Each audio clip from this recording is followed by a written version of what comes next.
कादंबरी कथामुख के पाठक बंधुओं, इससे पूर्व हमने पढ़ा था कि राजा के आदेशानुसार प्रतिहारी ने उस वैशंपायन नामक शुक को राजा के पास पहुंचा दिया। उसके साथ वह कंचुकी भी था।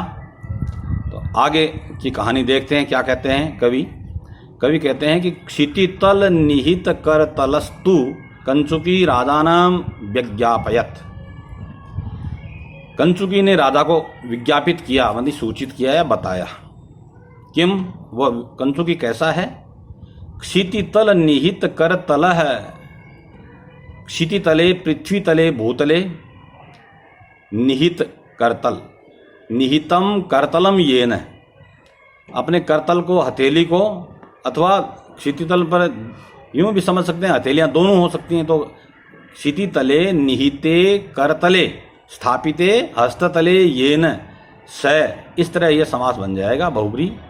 तथा भूत स कंचुकी तो का मतलब चय ले लेंगे यहाँ पर। कंचुकी ने तो राजानम विज्ञापयत, राजा को सूचित किया। राजानम अब्रवीत निवेदयत, राजा को निवेदित किया। क्या कहा? देव, हे महाराज। सेवक वगैरह जो होते हैं राजा को देव शब्द से पुकारते हैं और रानियों को कहते हैं देवी। और रानियों को यदि बताना होता है एक वचन भी बोलते हैं और बहुवचन भी बोलते हैं, जैसा प्रसंग होता है वैसा होता है। तो कहते हैं आगे कवि लिखते हैं कि उस कंचुकी ने विज्ञापित किया क्या कि हे देव, संबोधन है ये, देव्य विज्ञापयन्ति। यहाँ इससे लगता है राजा की बहुत सी रानियां हैं। देव्य है, भवतः है, महिष्य है, विज्ञापयन्ति सूचयन्ति निवेदयन्ति। किम निवेदयन्ति? उनकी बात ये कह रहा है। कहता है देव आदेशाद एष वैशंपायनः। देव आदेशात, उन्होंने देव शब्द कहा, उन्होंने राजा के लिए कहा था कि आपके आदेश से। तो यहाँ पर कंचुकी समझा रहा है राजा को, तब वो देव शब्द का प्रयोग कर रहा है।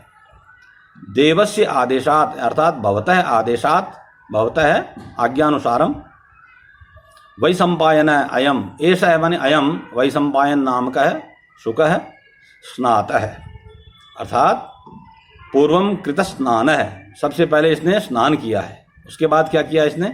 कृताहारश्च, कृताहारश्च, अयम स्नातः अस्ति, कृताहारश्च अस्ति।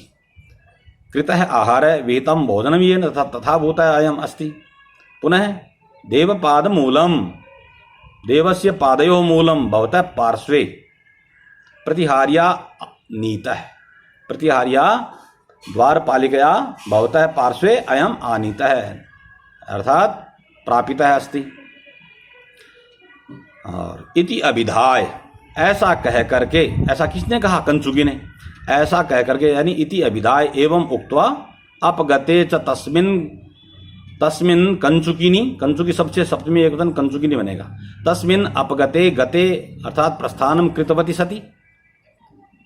उसके बाद राजा, स राजा शूद्रक है, वैशंपायनम अपृच्छत। अब डायरेक्ट वैशंपायन उस तोते से ही, अपृच्छत माने पूछ लिया, पृष्ठवान। वैशंपायन नामानम तम शुकम अपृच्छत पृष्ठवान। क्या पूछा, क्या बोला राजा उससे पूछने के लिए? कहता है कच्चित अभिमतम आस्वादितम अभ्यंतरे भवता किंचित असन जातम। ये जो वाक्य है इसमें अन्वय करना पड़ेगा, टेढ़ा है ये। सबसे पहले लेंगे भवता, भवता यानी आपके द्वारा, तृतीय एकवचन है ये, आपके द्वारा। दूसरा शब्द आया यहाँ अभ्यंतरे आएगा दूसरे नंबर पर। अभ्यंतरे का मतलब है अंतःपुरे, आपने अंतःपुर में, आपके द्वारा अंतःपुर में। अभिमतम किंचित असन जातम आस्वादितम कच्चित, ऐसे बोला। तो यहाँ कह रहा है अंतःपुर में आपने अभिमतम किंचित। अभिमतम का मतलब आपका जो कोई पसंदीदा चीज थी वह। अभिमतम अर्थात इसको क्या कहना चाहिए? पसंदीदा चीज का नाम क्या हो सकता है? पसंदीदा का नाम हो सकता है अभिलषितम, अभिलषितम। अभिमतम का मतलब अभिलषितम, आपके द्वारा चाहा गया। अर्थात अभिलषितम, कांक्षितम, किंचित, किंचित वस्तु, किंचित कौन? असन जातम, भोक्तव्यम वस्तु, आपके द्वारा जो पसंदीदा हो ऐसा कोई भोक्तव्य पदार्थ भवता आस्वादितम कच्चित, आस्वादितम अर्थात भुक्तम, कच्चित का मतलब यहाँ प्रश्नवाचक है। ये कच्चित मानी कदाचित, क्या आपने कुछ अपने पसंद की चीज वहां अंतःपुर में खाई, ऐसा प्रश्न उन्होंने पूछा। और ये प्रश्न पूछने का एक तरीका है, हालांकि इसमें क्या शब्द का वाचक कोई शब्द नहीं है, क्या शब्द अर्थ निकले ऐसा कोई शब्द यहाँ नहीं है, किंतु कच्चित शब्द का जो प्रयोग किया है उसका अभिप्राय निकलेगा प्रश्नवाचक, ये प्रश्न में है। और राजे के बोलने का जो तरीका है उससे अपने आप ही प्रश्न तैयार होता है। कभी कभी हम पूछते हैं किसी से कि तुम वहाँ गए, तो बोलने का जो तरीका होता है उससे समझ आता है अगला कि ये पूछ रहे हैं कि तुम वहाँ गए थे क्या। तो इस तरह ध्वनि का विकार बनाकर, आवाज़ को थोड़ा अलग तरह का निकाल करके हम जो बात बोलते हैं वह उस ध्वनि को, उस आवाज़ को काकू कहते हैं। बोलने की उस तरीके का नाम है काकू। काकू स्वर विकार को काकू कहते हैं। तो यहाँ किसी प्रकार का कोई खास अलंकार नहीं आया।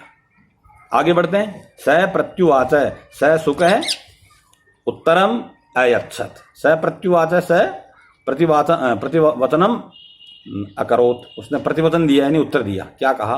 देवो, हे महाराज, किंग वा न आस्वादितम, मैंने क्या नहीं खाया। किंग वा, किंग वस्तु कह पदार्थ है, वा मानी यहाँ पर अथवा अर्थ निकलेगा इसका, न आस्वादितम न भुक्तम मया, अर्थात सर्वम एव भुक्तम, ये सार रूप में बोल दिया पहले। उसके बाद में गिनाना शुरू किया इन्होंने। देखिए क्या क्या खाया।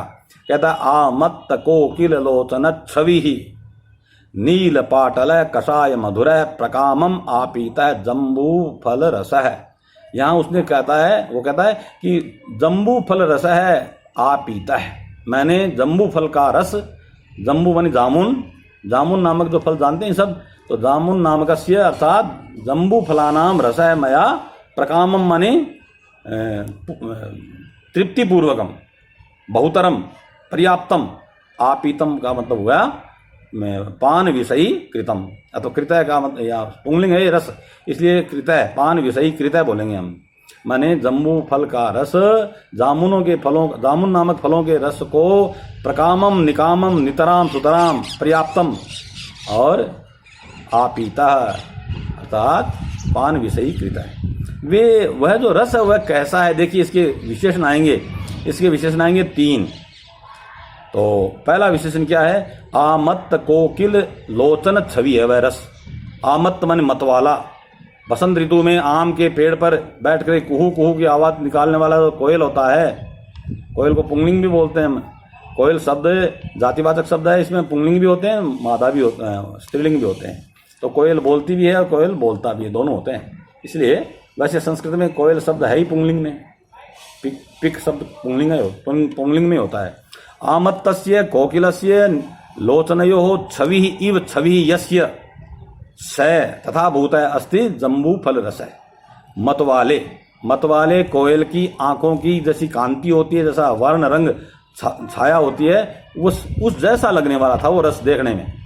कोयल की आंखें लाल लाल होती हैं, कुछ लाल होती हैं थोड़ी, और नीली नीली भी होती है, ये विशेषता होती है उसकी। तो उनकी छवि के, मतवाले कोयल की आंखों की छवि के समान वह रस कैसा था?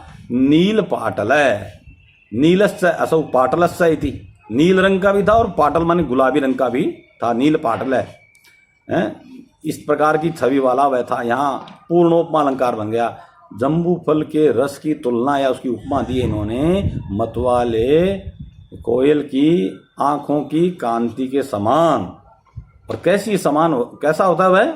नील पाटल, नीला और गुलाबी गुलाबी, ऐसा रस मैंने खूब पिया। और दूसरा विशेषण इसका दिया है रस का, कसाय मधुर है, एकदम मीठा भी नहीं है तो बहुत ज़्यादा कड़वा भी नहीं है। अब कड़वा भी है और मीठा भी है, ऐसा है वह। तो इसके लिए लिखा है कसाय मधुर है, कसाय है अम्ल है, कसायस्य है मधुरस्य है, तो अम्ल मधुर है, उसमें थोड़ा खट्टापन भी है और मधुरवन मीठापन भी है। इस प्रकार का जो जम्बू फल रस है वो मैंने खूब पिया। एक बात हुई। और क्या खाया?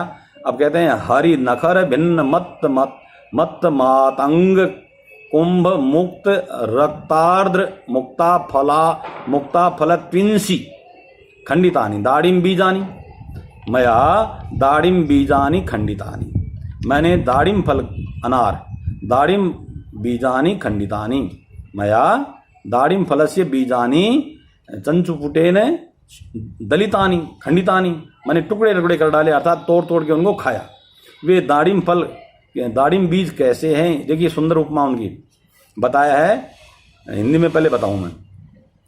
सिंह के द्वारा अथवा सिंहों के द्वारा मारा गया है जो मातंग, मत्त मातंग, सिंहों द्वारा मारे गए मत्त मातंग मत वाले हाथी, उन हाथियों के जो कुंभ यानी मस्तक प्रदेश, उन मस्तक प्रदेशों से जो गिर जाते हैं नीचे की तरफ, गिर जाते हैं, मुक्त हो जाते हैं, छूट जाते हैं।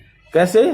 रक्त से आर्द्र मुक्ताफल, खून से सने हुए हाथी के माथे में रहने वाले मुक्ताफल जो गिर गए, ऐसे जो होते हैं मुक्ताफल, उन मुक्ताफलों की जो होती है त्विट, उस त्विट के समान, उस कांति के समान है कांति जिन दाड़िम फलों की। ऐसे दाड़िम फल मैंने खूब दड़े, खूब तोड़ तोड़ के उनको खाया। इस संस्कृत में देखिए, हरि नखर हरे हे सिंहस्य नखरई ही, नखरई का मतलब है नखई ही, और भिन्न का मतलब यहाँ समाज निकालेंगे, भिन्नानाम दारितानाम विदारितानाम मत्त मातंगानाम, मत्त मातंग उन्मत्त गज। तो यहाँ षष्ठी बहुवचन करेंगे, मत्तानाम उन्मत्तानाम मातंगानाम गजानाम कुंभेभ्य, पंचमी बनाएंगे यहाँ, कुंभ मतलब मस्तक प्रदेशेभ्य, और कौन आगे? मुक्ताफल, वो क्या हुए? मुक्त हुए। मुक्तानि रक्तेन आर्द्राणि मुक्ता फलानि अर्थात तथा भूतानाम मुक्ता फलानाम तिसह इव, तिसह मतलब कांतय इव कांतय येषाम तथा भूतानि दाड़िम फलानि। कहना ही चाहते हैं, सिंह के नाखूनों द्वारा विदारित किए गए मत वाले हाथियों के कुंभ स्थल से छूटे हुए, गिरे हुए, खून से गीले मुक्ता फलों की कांति के समान है कांति जिन दाड़िम फलों की, ऐसे दाड़िम फलों को मैंने खंडितानी मतलब वह चूर्णीकृतानी चंचुपुटेन मर्दयित्वा भक्षितानी, उनको तोड़ तोड़ के मसल मसल के मैंने खाया। इसके बाद कहता है, नलिनी दल हरिंती द्राक्षा फल स्वादूनि च दलितानि स्वेच्छया प्राचीन आमल की फलानी। यानी पुराने यानी सूखे हुए होंगे, पुराने का मतलब यही है, प्राचीन आमल की फलों को भी इन्होंने स्वेच्छया मैंने मनमर्जी से दलित किया, मैंने तोड़ तोड़ के उनको भी टुकड़े टुकड़े करके खाया।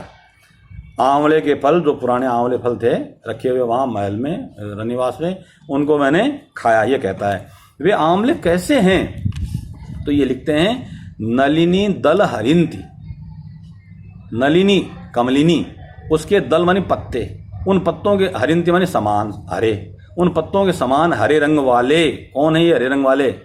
आंवले के फल। यहाँ प्राचीन का अर्थ पका हुआ लेना पड़ेगा, पकवानी आमल की फलानी, पके हुए। वो पके हुए आमल की फल कैसे होते हैं? हरे रंग के होते हैं। किसके समान? नलिनी दल के समान हरे रंग वाले। नलिनी मानी कमलिनी, तस्याः भवन्ति दलानि पत्राणि तैः इव तानि इव हरिंती हरितवर्णानि। इस प्रकार के।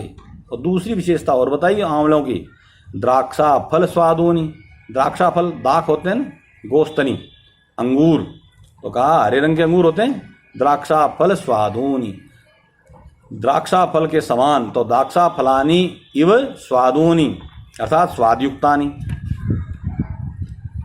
दलितानि मानी खादितानि या खंड खंड कृतानि। स्वेच्छया, स्वेच्छया का यहाँ एक विशेषण और डाल दिया, स्वेच्छा शब्द और डाला है कि मन मर्जी से खाया, मैंने किसी ने रोक टोक नहीं की तुम्हें क्या खाना है क्या नहीं खाना है, तो कहा स्वेच्छया स्वाधीनतया, यानी अपनी मर्जी से जितना इच्छा हुई उतना मैंने खाया। प्राचीन आमल की फलानी, पक्वानी आमल की फलानी, यानी क्षीरदात्री, इसका दूसरा नाम क्षीरदात्री भी है। तो क्षीरदात्री फलानी मया स्वेच्छया भक्षितानी।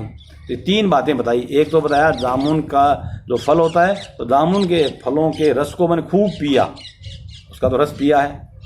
अब निकाल के पिया या खुद ही चूस के पिया, ये इसमें स्पष्ट नहीं है। लेकिन तोते को रस निकाल के थोड़ी पिलाते हैं, तोते को फल रख दिया उन्होंने, चूस के पी लिया, उनको चाट लिया। और दूसरा, हाथी के माथे से निकले हुए खून से सने हुए मोतियों के समान दिखने वाले क्या हैं ये? दाड़िम के बीज। उनको मैंने अपनी मर्जी से खाया तोड़ के। इसी तरह से प्राचीन आमल की फलों को मैंने अपनी मर्जी से खाया है। वे कैसे लगते हैं आमल की फल? वो कह रहा है कि नलिनी दल के समान हरे रंग वाले हैं और द्राक्षा के समान स्वादु हैं। ऐसे मैंने फलों को खाया।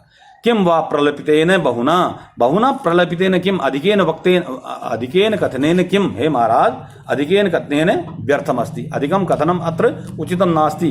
अब संक्षेप में सुनिए 100 बात की एक बात। कहा देवी भी सर्वमेव, सर्वमेव का अन्वय करेंगे बाद में। देवी भी स्वयं, देवी भी मतलब देवियां, यहाँ बहुवचन दिया है, राजा की रानियों के लिए कहा है। देवी भी, महिषी भी, स्वयं मनि आत्मना स्वहस्तेन, तो करतल उपनीयमानम।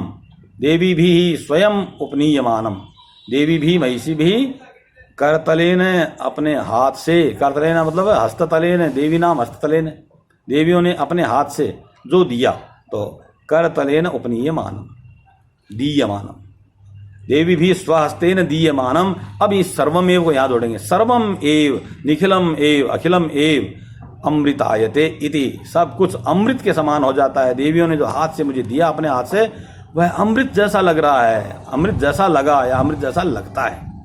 इसमें कविता यहाँ बनी है। देखिए क्या चमत्कार किया इन्होंने। तो यहाँ देखते हैं हम कि एक तो कोयल की आंखों के समान बताया है नील पाटल, किसको? इसको बताया जम्बूफल रस को। तो यहाँ पूर्ण उपमा अलंकार हुआ, इसमें किसी प्रकार की शब्द की कोई कमी नहीं है। चारों पदार्थ उपमा के यहाँ मौजूद हैं, इसलिए पूर्ण उपमा है। इसके बाद में इन्होंने कहा है, क्या बताया दूसरा, इसमें मुक्ता फल के समान, तो इसमें लुप्तोपमा है, यहाँ पर लुप्तोपमा अलंकार बनता है। इसके बाद नलिनी दल हरिंती, यहाँ जो लिखा है नलिनी के पत्तों के समान हरे रंग वाले, यहाँ पर भी लुप्तोपमा अलंकार बनता है। और द्राक्षा फल स्वादुनी बताया, यहाँ भी लुप्तोपमा अलंकार बनता है। यहाँ वाचक शब्द का प्रयोग नहीं हुआ इसलिए। और देखा जाए तो यहाँ पर पूरे में ही अर्थ सरल है। तो सरल अर्थ जहाँ होता है और छोटे छोटे वाक्य होते हैं, वहाँ प्रसाद गुण और वैदर्भी भी नाम की रीति हुआ करती है। तो यहाँ वैदर्भी भी रीति है और प्रसाद गुण है। अच्छा, इसके बाद में क्या नहीं खाया ये बोलने के बाद में मुझे लगता है कि कहीं, हाँ ये आगे है। एवं वादिनो वचनम आक्षिप्य नरपतिर अब्रवीत। अब कवि लिखते हैं कि एवं वादिन है, एवं कथयत है, जो ऐसा कह ही रहा था और भी कुछ बोलता, लेकिन तस्य वचनम तथा भूतस्य तस्य शुकस्य वचनम कथनम आक्षिप्य मध्य एव निवारयित्वा अथवा अनादृत्य, उसका अनदेखी करते हुए, उसको रोकते हुए, नरपति अब्रवीत, राजा शूद्र का है उवाच है, राजा शूद्र का है अकथयत, वो बोला, क्या बोला? आस्ताम तावत सर्वम एव इदम, इदम सर्वम तावत आस्ताम। तावत का मतलब आदौ मनी है, शुरू में तो बात यह है कि इन सब बातों को छोड़ो, ये कहना चाहता है। इदम सर्वम एतत् सर्वम कथनम भुक्त भोजन विषयकम कथनम आस्ताम तावत तिष्ठतु तावत, इसको रहने दो। फिर क्या करें? अपने तो न कुतूहलम त्वम तु भवान, तो यहाँ अपने करता, यहाँ भवान आएगा, प्रथमा एक वचन लगाया ना इसलिए। अपनयतु न कुतूहलम, हमारे कुतूहल को दूर करो, हमारे अचंभे को दूर करो। न मनि अस्माकम कुतूहलम कौतुकम आश्चर्यम अपनयतु, दूरी करो। आवेदयतु भवान आदित्य प्रभृति कार्त्स्नेन, भवान आदित्य प्रभृति, आदित्य प्रभृति प्रारंभात आदाय, शुरू से लेकर के आत्मनः स्वकीयम आवेदयतु कथयतु, आप अपने बारे में शुरू से बात बताइए। क्या क्या बताना है? तो कहा कि जन्म कस्मिन देशे, इसका अर्थ हुआ भवतः जन्म कस्मिन देशे, हे सुख तब जन्म कस्मिन प्रदेशे अभूत अभवत, तुम्हारा जन्म कहाँ हुआ, एक तो ये बताओ। दूसरी बात, भवान कथम जाता है, भवान को शब्द के जोड़ लेंगे, कथम जाता है, कथम तब उत्पत्ति, कैसे तुम्हारा जन्म हुआ। केन वा नाम कृतम, तब नाम वैशंपायन इति नाम इति संज्ञा, केन कारिता केन कृतम तब नाम, केन स्थापितम। का ते माता तव माता का अस्ति, कस्ते पिता तव पिता कः अस्ति, कथम वेदानाम आगमः, कथम तव वेदानाम वेदशास्त्राणाम, वेदानाम अर्थात क्या कहना चाहिए, ऋग्वेदादि नाम, आगमय का मतलब है उपलब्धि, ये कैसे हुई तुम्हें। कथम शास्त्राणाम परिचय, भवान भवतः शास्त्राणाम परिचय कथम जाता है, न्यायादि शास्त्राणाम प्राप्ति कथम जाता। और उसके बाद कुतः कला समासादिता, त्वया संगीत वाद्यादि कला कथम प्राप्ता, कथम आसादिता शिक्षिता, कथम, तो इन कलाओं का ग्रहण तुमने कैसे किया। किं जन्मांतर अनुस्मरण, किम क्या जन्मांतर अनुस्मरण है कि पिछले जन्म की तुम्हें स्मृति शेष है क्या, इस जन्म का नहीं होकर के पूर्व जन्म का होगा, ऐसा है क्या। तो जन्मांतरस्य अनुस्मरणम अस्ति किम, अनुस्मरणम स्मृति अक्षता वर्ते किम, ऐसा पूछा।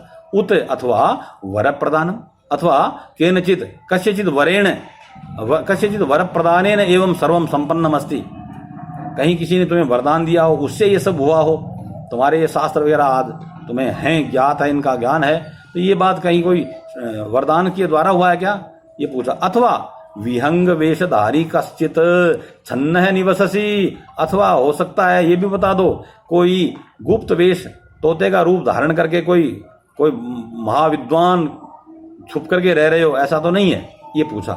अथवा विहंग वेशधारी पक्षी वेश संपन्न है, कश्चित जन है, छन्न है भूत्वा, गुप्त है सन, निवससी निवासम करोसि, क्व पूर्वम उषितम, अतः पूर्वम भवता, क्व मन कस्मिन् प्रदेशे, उषितम मने निवास कृत है, कियद्वा वय भवता वय आयु, वार्षिकी आयु, तब जीवन काल है, अतः पूर्वम जीवन काल है, किम माने क्या है, तुम्हारी उम्र क्या है, कथम पंजरबद्ध है, पंजरे बंधनम कथम जातम, पंजरे कथम तव बंधनम अभूत, कथम चांडाल हस्त गमनम, कथम चांडालस्य हस्तगमनम हस्तपतनम, चांडाल के हाथ में गिरना तुम्हारा कैसे हुआ, इसके हाथ कैसे लगा।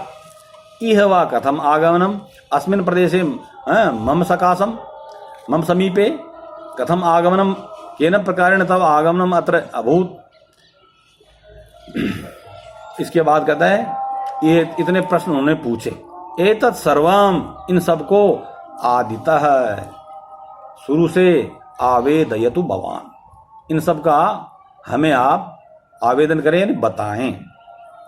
वैशंपायनस्तु स्वयं उपजात कुतूहलेन स बहुमानम अवनिपतिना पृष्टः, तो अवनिपतिना पृष्टः वैशंपायनस्तु ऐसे अन्वय करेंगे।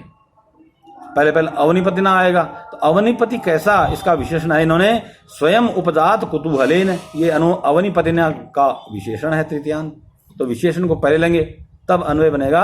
अवनिपतिना क्या, स्वयं उपजात कुतूहलेन अवनिपतिना स बहुमानम पृष्टः वैशंपायनस्तु, ऐसे अन्वय बनेगा। व्याख्या करते हैं इसकी। स्वयं स्वतः उपजात कुतूहलेन, उपजाताम कुतूहलम, उपजातम आश्चर्यम यस्य तथा भूतेन उपजात कुतूहलेन, ये विशेषण हो गया अवनिपतिना का। अवनिपतिना भूपतिना, भूपति के द्वारा, यहाँ पर कर्ता में तृतीया लग गई विभक्ति, क्योंकि कर्ता उक्त नहीं है, अनुक्त है, और उक्त कौन हुआ है, यहाँ कर्म उक्त हुआ है वैशंपायन, इसको प्रथमा में लगा दिया, तो इस प्रकार का स वैशंपायन है। स बहुमान, यहाँ क्रिया का विशेषण है स बहुमानम, बहुमान पूर्वकम, अत्यंत आदर पूर्वकम, तो यहाँ अन्वय करेंगे सादरम, छोटा तो ये बनेगा इसका व्याख्या में, और नहीं तो स बहुमानम का मतलब हुआ आदर पूर्वकम। पृष्ठ है, प्रश्न विषयी कृत है, पूछा गया। स वैशंपायन है, स सुख है, वैशंपायन नाम का स सुख है। मुहूर्तम इव ध्यात्वा, थोड़ी देर सोच करके, मुहूर्तम किंचित कालम, ध्यात्वा इव स्मरणम कृत्वा इव ध्यानम कृत्वा इव, कुछ ध्यान लगाया उसने, कुछ सोचा, तत्काल नहीं बोलना शुरू किया। उसके बाद अब्रवीत, तथा परम स अब्रवीत उवाच अकथयत, बोला क्या बोला, देव हे महाराज, महती इयम कथा, इयम मम संबंधिनी कथा महती वर्तते, विशाला वर्तते, छोटी मोटी नहीं है। तो यदि कौतुकम, यदि भवतः अस्ति कौतुकम आश्चर्यम कुतूहलम जिज्ञासा, तो फिर क्या है, आकर्ण्यताम श्रूयताम, सुनिए, ऐसा कह करके। और उसने जब बोलना शुरू किया तो शुरू करते ही रह गए। अब ये जो आगे कहेगा वह सबसे पहले विंध्याटवी का वर्णन करेगा। विंध्य नाम की एक अटवी है, बहुत बड़ी अरण्यानी है, बहुत बड़ा जंगल है, जिसको बनी बोलते हैं, बनी, कई जगह बनी बोलते हैं, और स्थान विशेष पर अलग अलग नाम हो सकते हैं। कहीं हम जब बोलते हैं ना जंगल, जैसे आजकल बहुत बड़े बड़े जंगल रह गए हैं कुछ की, जैसे कोई रणथंभौर का अभयारण्य है, कोई आपका अलवर में कौन सा है वो है, मुझे याद नहीं आ रहा अभी जल्दबाजी में। बाकी अनेक हमारे देश में अनेक अरण्य, अब बहुत कम अरण्य बचे हैं। पुराने समय में पूरी दुनिया ही अरण्य ही थी, बीच बीच में कहीं कहीं गांव और निवासी लोग गांव बना करके, शहर बना कर रहते थे, बाकी अधिकतर ज़मीन जंगल रूप में थी। तो ये कहना चाहते हैं कि एक बहुत बड़ी अरण्यानी है, नाम बताया उसका विंध्याटवी। वह कैसी है ये बहुत विस्तार से बताएंगे, फिलहाल विस्तार से बताने का समय नहीं है, और इस पाठ का समापन यहीं करना उचित है, अंधेरा होने वाला है। और अब आप देखिए अरण्यानी कैसी थी, यदि संभव हुआ तो इसको अगले पार्ट में हम बताएंगे। तब तक के लिए आपको धन्यवाद।